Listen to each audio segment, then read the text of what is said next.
Hello everyone, here is a quick breakdown on how I caught this trade on gold some weeks back. So firstly, you have to do something, which is, for me, I try to analyze my structure from the higher time frame, making it simple for me to know what I'm doing or where price action is heading to in the market. So clearly I moved to the 4-hour time frame, and after that I look at the current trend, which is bearish, a low, a high, a low, a high, and a low, a high. So I'm expecting another low, but despite expecting another low, my main target is a 50% range of what the pullback. So I did this. I marked it using my Fibonacci tool. I marked it out not to miss it when taking what profit in the market. So clearly, after marking it out, I simply headed to the 15-minute time frame.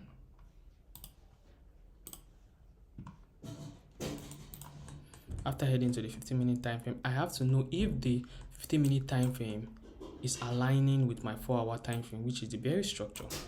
So I saw the price action gave me a structural shift right here, breaking two structure on the 15-minute time frame. So with that, it gave me more confidence on me looking for a sell in the lower time frame. So what I did next, I headed to the 5-minute time frame, using time frame to just know the most simple and easier way to execute a trade. So most people use the 4 hours, 1 hour, 5 minutes. I use all the time frame as a breakdown and a key influence in my trades. So looking at this, you can see something. I want to show you guys something that will help you in your trade. I looked at one basic thing in the market, which is understanding my structures. So from this low to this high, you can see it made the 50% fib pullback, which is a low to this high is a range. Then from this low right here to this high is another range. You can see that, right? So now, if this is a single push, this from this low to the single push, if this low gets invalidated, that is a coach. You can note that that's a coach. So when the price action came, giving me this coach, I simply ended to the 1-minute time frame. I use all the time frame to execute my trade. So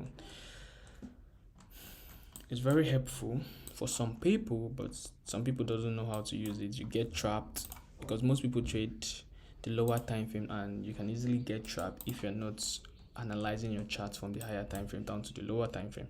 So after I got the shift, I look closer to the structure and draw out what my Fibonacci. I always use my Fibonacci because it's a key influence on my trade. And what next did I look for? I look for a range.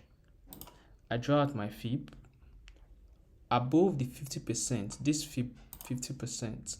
I want to look for my entry right here and my inducement and the major liquidity that needs to be taken out. So I got a structure which is a high, a low, a high, a low, and a high before this low printed itself.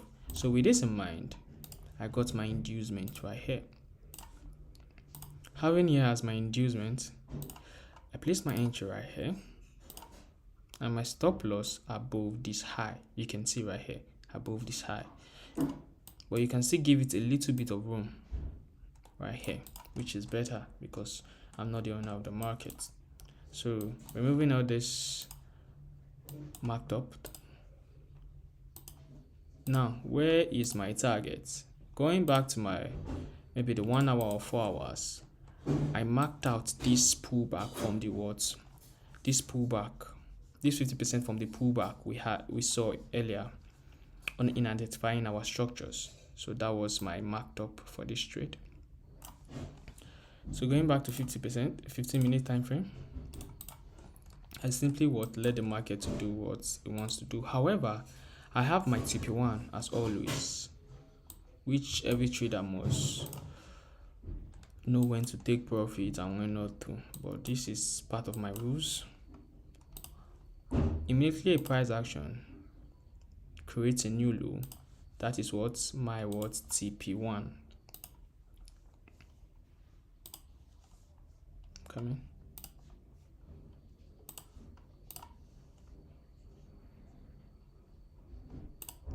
So I took some partials right here and simply do what? Let the rest to run. And this trade was about, yeah, a 7-hour trade. You can see simple stuff. It's simple. Trading is easy depending if you know what you're doing. Thank you guys. Like, comment and share this video if